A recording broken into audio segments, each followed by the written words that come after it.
So our problem is solved now. Okay. So here I mentioned that this service service resource is using a namespace ELK. So I must get this service with namespace ELK, and when I enter it, I get Elasticsearch. Elasticsearch, you can see here. This is the name of this service YAML file. Okay, and its type is load balancer, which you can also see here. Load balancer. Okay, and then this is a cluster IP. It is dynamically generated IP. Okay, and yeah, we did not mention any external IP, and this is a port. Okay, so we are done with this example, and now we will go through the node. Okay, so what is a node in Kubernetes? Okay, node is a working machine in Kubernetes cluster.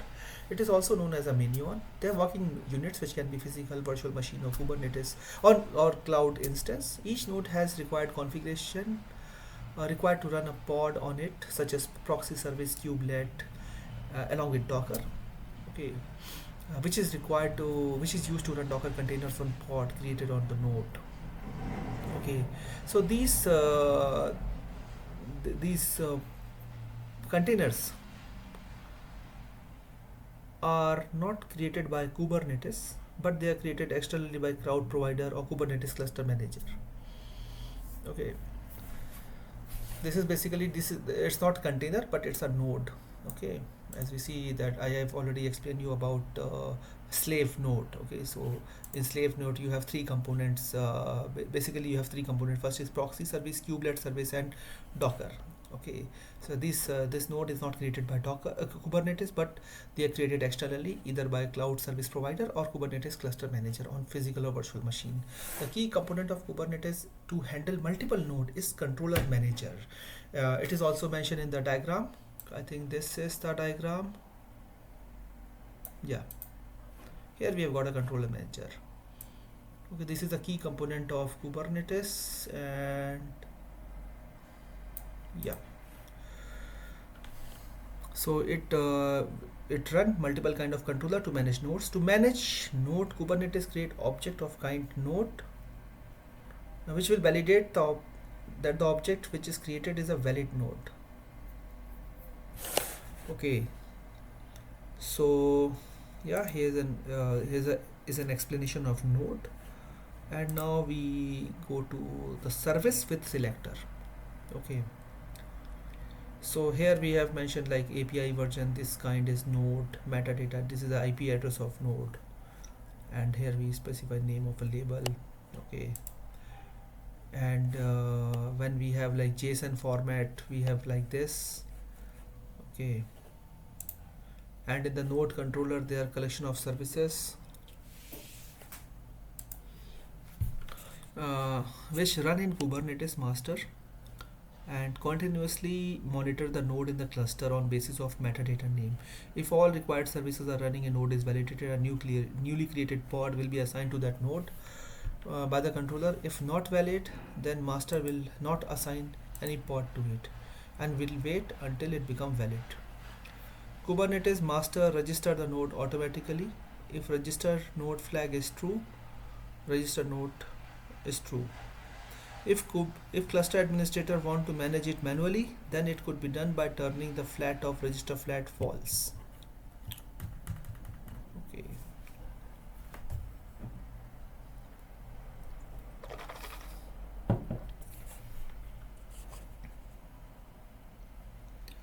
Okay, so I'll explain you these things too.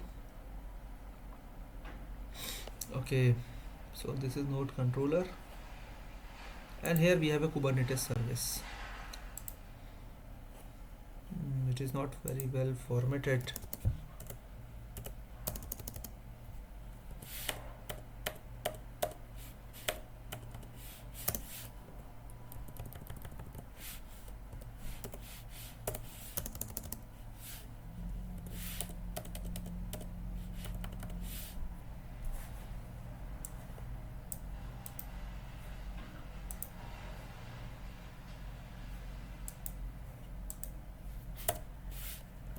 Okay. Okay, so service is can be defined as a logical set of pod, and it can be defined as abstraction on the top of pod, which provides single IP address and DNS name by which pod can be accessed. It is very easy to manage load balancing configuration, help pod to scale very easily. A service is a REST object in Kubernetes whose definition can be posted to Kubernetes API server on Kubernetes master to create a new instance. Okay, so explain you a bit about service. See, with the help of service, one can access the Kubernetes pod. Okay, and this can be better explained in an example. This REST object stuff is like when we are dealing with Kubernetes API. In that case, it is helpful. Okay, so yeah, so yeah, service with selector. So suppose we have got this is service example. Okay, service config file with selector. Okay, so let's do with this example with service. Okay, so Kubernetes service demo. No, yes, service demo.yaml. Okay, so again I have same problem, so I have to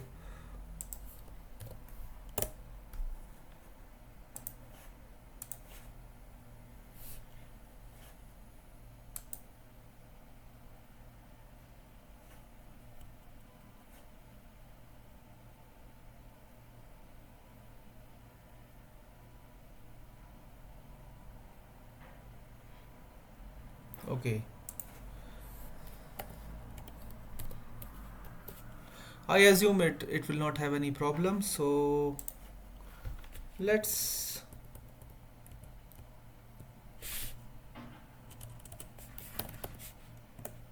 see, it is created kubectl get svc. It is demo service, you can see it.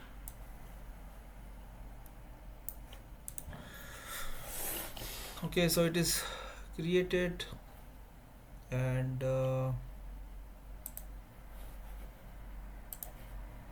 yeah, so yeah, this is kind service method. This is the name of a service. Here we specified the port 880 and target port is 31999. Okay, we'll discuss detail about target port. They are really important, especially when we're dealing with multiple ports.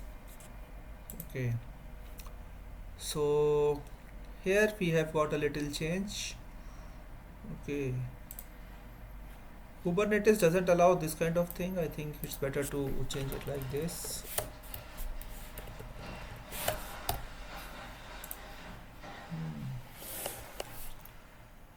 And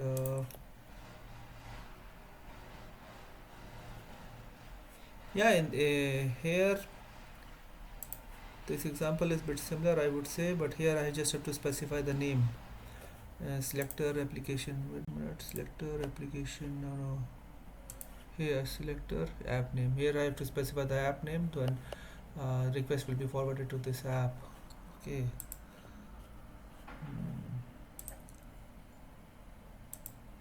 Selector.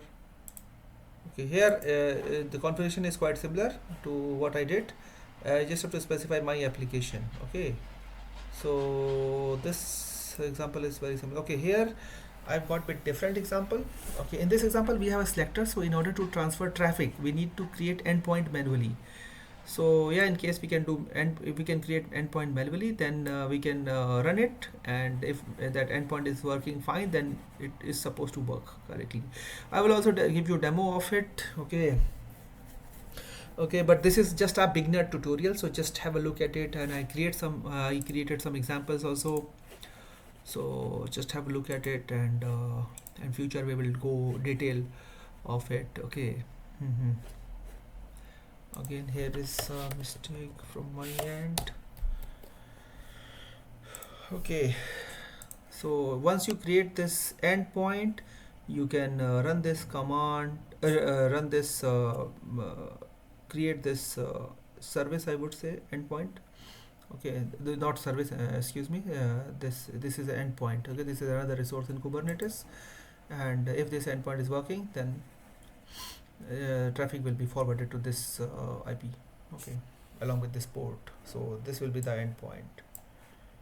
Okay, so in above code we have created endpoint which will route the traffic to endpoint defined in as this 192.166.65. Okay, so yeah,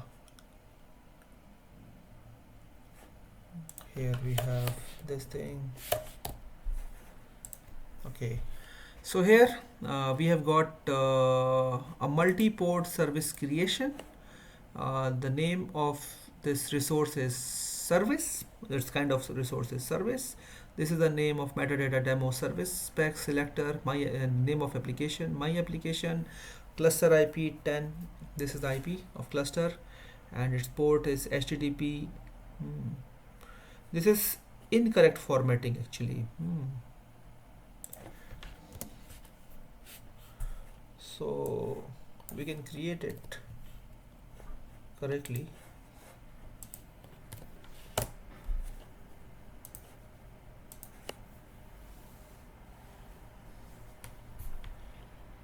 See, the formatting was incorrect. So multi-port service. Okay, so I create a file multi-port service.yaml.